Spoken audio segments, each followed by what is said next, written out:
భారత ప్రధాన న్యాయమూర్తి డివై చంద్రచూడ్ విధుల్లో చివరి రోజు కూడా కీలక తీర్పు చెప్పారు. సుప్రీంకోర్టు ప్రధాన న్యాయమూర్తిగా 2 ఏళ్లు పనిచేశారు జస్టిస్ డివై చంద్రచూడ్. 2022 నవంబర్ 8న 50వ భారత ప్రధాన న్యాయమూర్తిగా ఆయన బాధ్యతలు చేపట్టారు. ఇక సీజేఐగా ఆయన పదవీకాలం ఈ నెల 10తో ముగుస్తుంది. అయితే శని, ఆదివారాలు సుప్రీంకోర్టుకు సెలవు దినాలు. దీంతో శుక్రవారం ఆయన చివరి పనిదినం. సీజేఐగా చివరి రోజు కూడా కీలక తీర్పిచ్చారు చంద్రచూడ్.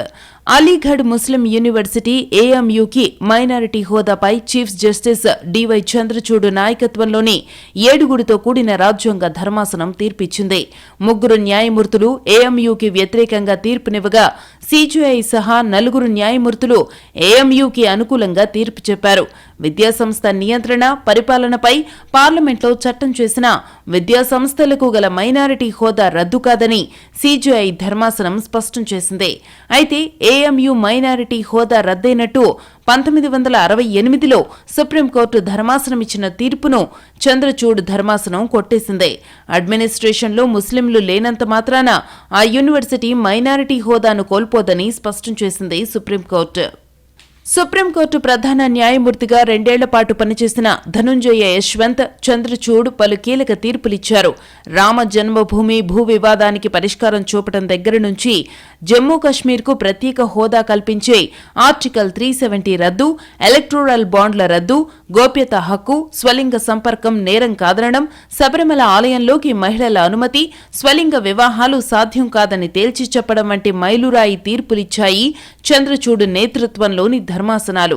ప్రైవేటు ఆస్తుల్ని ప్రభుత్వాలు స్వాధీనం చేసుకునే అంశంపై ఇటీవల చారిత్రాత్మక తీర్పు చెప్పింది చంద్రచూడ్ నేతృత్వంలోని 9 మంది న్యాయమూర్తులతో కూడిన రాజ్యాంగ ధర్మాసనం. ప్రైవేటు వ్యక్తుల ఆస్తులన్నీ సమాజ ఉమ్మడి వనరులు కాదని స్పష్టం చేసింది. ప్రజల ఉమ్మడి ప్రయోజనాల కోసమంటూ ప్రభుత్వాలు వాటిని ఏకపక్షంగా తీసుకోవడానికి వీల్లేదని తేల్చి చెప్పింది. అయితే కొన్నింటికి మాత్రం మినహాయింపు ఉంటుందని తెలిపింది. ఉత్తరప్రదేశ్ బోర్డ్ ఆఫ్ మదర్సా చట్టాన్ని సమర్థిస్తూ ఇటీవల తీర్పు చెప్పింది సీజేఐ నేతృత్వంలోని సుప్రీంకోర్టు ధర్మాసనం.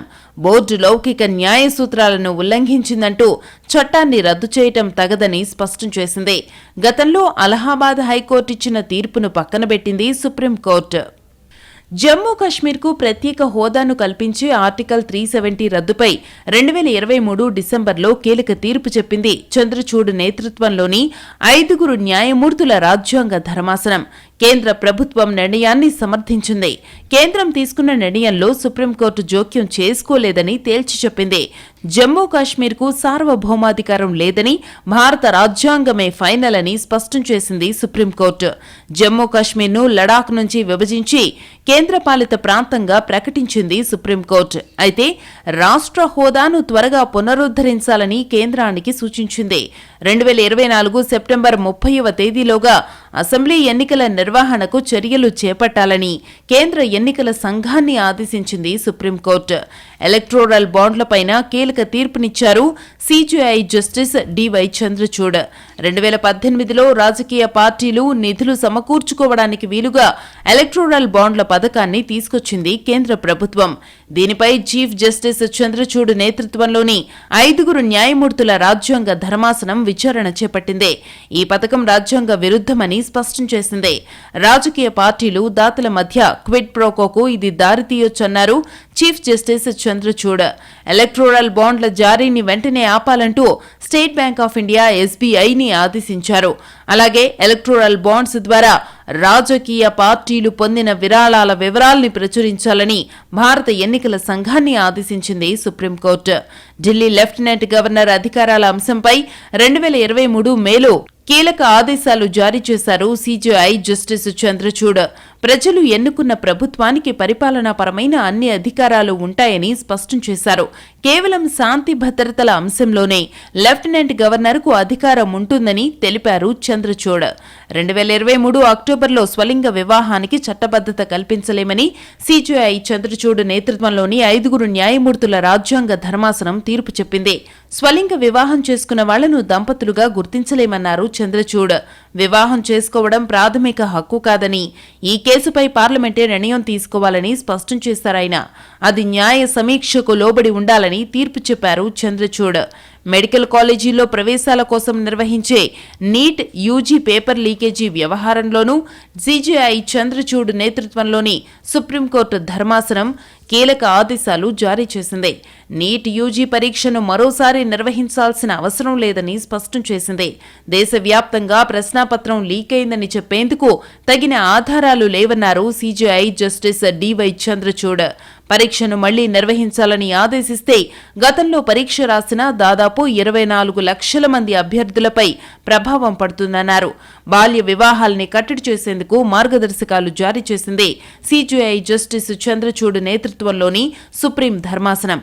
పర్సనల్ లాతో సంబంధం లేకుండా బాల్య వివాహాల నిషేధ చట్టాన్ని సమర్థవంతంగా అమలు చేయాలని ఆదేశించింది. ఇలాంటి వివాహాలు మైనర్ల స్వేచ్ఛను హరిస్తాయని వ్యాఖ్యానించింది. పార్లమెంటు సభ్యులు, వివిధ రాష్ట్రాల శాసనసభ్యులు లంచం తీసుకుంటే నేరంగానే పరిగణించాల్సి ఉంటుందని స్పష్టం చేసింది సీజేఐ జస్టిస్ చంద్రచూడ్ నేతృత్వంలోని 7 సభ్యుల రాజ్యాంగ ధర్మాసనం.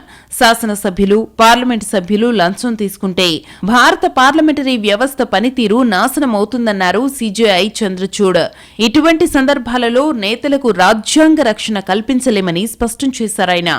జైల్లోని ఖైదీలపై కులం ఆధారంగా వివక్ష చూపటం తగదని సీజేఐ జస్టిస్ చంద్రచూడ్ నేతృత్వంలోని ధర్మాసనం స్పష్టం చేసింది. జైలు మాన్యువల్స్ లో కులం కాలంను వెంటనే తొలగించాలని కేంద్రం రాష్ట్ర ప్రభుత్వాలను ఆదేశించింది. చిన్న కులాల ఖైదీలతో మరుగుదొడ్లు కడిగించడం, అగ్రకులాల వాళ్లతో వంట పనులు చేయించడం వివక్ష అవుతుందని స్పష్టం చేసింది సుప్రీం ధర్మాసనం. వివిధ రాష్ట్రాల్లోని కారాగారాల్లో దారుణమైన పరిస్థితులు ఉన్నాయని, కులం ఆధారంగా ఖైదీలపై వివక్ష చూపుతున్నారని మహారాష్ట్రకు చెందిన జర్నలిస్ట్ సుకన్య శాంత సుప్రీంకోర్టులో ప్రజా ప్రయోజన వాద్యం వేశారు. దీనిపై supreme court CJI justice DY Chandrachud నేతృత్వంలోని సుప్రీంకోర్టు ధర్మాసనం విచారణ చేపట్టింది. మాన్యువల్లోని నిబంధనలు రాజ్యాంగ విరుద్ధమని తేల్చి చెప్పింది. 3 నెలల్లోగా నిబంధనలు మార్చాలని ఆదేశించింది. గతంలో సుప్రీంకోర్టు న్యాయమూర్తిగా తన తండ్రి యశ్వంత్ విష్ణు చంద్రచూడ్ ఇచ్చిన తీర్పును సైతం తిరగరాసిన ఘనత డివై చంద్రచూడ్కే దక్కింది. జస్టిస్ వైవి చంద్రచూడ్ సమర్థించిన అడల్టరీ చట్టం, శివకాంత్ శుక్లా వర్సెస్ ఎండిఎం జబల్పూర్ కేసులో తీసుకున్న నిర్ణయాలను డివై చంద్రచూడ్ తోసిపుచ్చారు. 1985లో సౌమిత్ర విష్ణు కేసులో ఐపీసీ సెక్షన్ 497ను సమర్థించింది సీజేఐ జస్టిస్ వైవి చంద్రచూడ్ నేతృత్వంలోని ధర్మాసనం. ప్రలోభాలకు లోనయ్యే వ్యక్తి పురుషుడే గాని స్త్రీ కాదని తీర్పు చెప్పారు. దీనిని 2018లో సీజేఐ జస్టిస్ దీపక్ మిశ్రా నేతృత్వంలోని 5 న్యాయమూర్తుల రాజ్యాంగ ధర్మాసనం కొట్టేసింది. వ్యభిచారం నేరం కాదని చెబుతూ తీర్పు చెప్పిన ఈ ధర్మాసనంలో జస్టిస్ డివై చంద్రచూడ్ కూడా ఉన్నారు. ఐపీసీలోని సెక్షన్ 497 రాజ్యాంగ విరుద్ధమని తన తీర్పులో స్పష్టం చేశారు. ఇది ఆర్టికల్ 14, 15, 21లను ఉల్లంఘిస్తుందని తెలిపారాయన. 1976లో శివకాంత్ శుక్లా వర్సెస్ ఏడీఎం జబల్పూర్ కేసులో గోప్యతను ప్రాథమిక హక్కుగా పరిగణించలేమని సీజేఐ జస్టిస్ వైవి చంద్రచూడ్ నేతృత్వంలోని ధర్మాసనం తెలిపింది. కానీ 2017లో గోప్యతను ప్రాథమిక హక్కుగా గుర్తించింది సుప్రీంకోర్టు. ఈ ధర్మాసనంలో డివై చంద్రచూడ్ కూడా ఉన్నారు. ఏడీఎం జబల్పూర్ కేసులో సుప్రీంకోర్టు చెప్పిన మెజారిటీ నిర్ణయంలో తీవ్రమైన లోపాలున్నాయన్నారు డివై చంద్రచూడ్. రాజ్యాంగాన్ని అంగీకరించడం ద్వారా భారతదేశ ప్రజలు తమ జీవితాన్ని, వ్యక్తిగత స్వేచ్ఛను ప్రభుత్వానికి అప్పగించలేదంటూ తన తీర్పులో కీలక వ్యాఖ్యలు చేశారు ధనుంజయ్ యశ్వంత్ చంద్రచూడ్. శబరిమల ఆలయంలోకి బాలికలు, మహిళలను అనుమతించాలని 2018 సెప్టెంబర్లో సుప్రీంకోర్టు స్పష్టం చేసింది.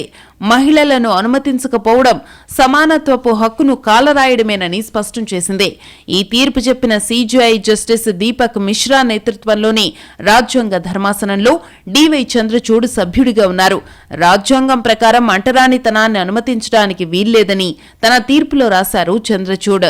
రామ జన్మభూమిలో వివాదాస్పద స్థలాన్ని హిందువులకు అప్పగించాలని 2019లో సుప్రీంకోర్టు తీర్పునిచ్చింది. సీజేఐ రంజన్ గగోయ్ నేతృత్వంలో 5 సభ్యులు కల ఈ రాజ్యాంగ ధర్మాసనంలో జస్టిస్ డివై చంద్రచూడ్ కూడా సభ్యుడిగా ఉన్నారు. సమానత్వంలో భాగంగా ముస్లింలకు మసీదు నిర్మాణం కోసం 5 ఎకరాల భూమిని కేటాయించాల్సిందిగా సుప్రీంకోర్టు ఆదేశించింది. వివాదాస్పద భూమికి దగ్గరలో కానీ లేదా అయోధ్యలో వాళ్లకు అనుకూలమైన చోట భూమిని కేటాయించాలని స్పష్టం చేసింది.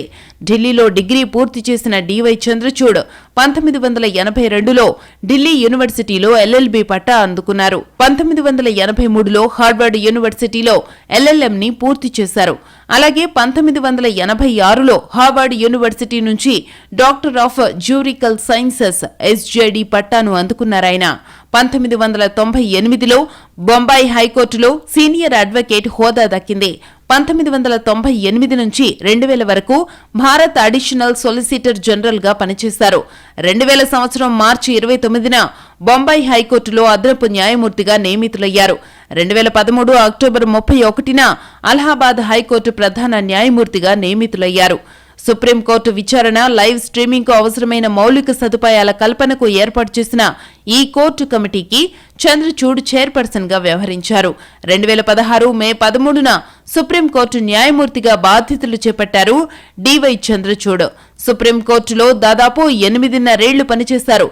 మొత్తానికి నిఖార్సైన తీర్పులతో న్యాయ వ్యవస్థపై తనదైన ముద్ర వేశారు డివై చంద్రచూడ్.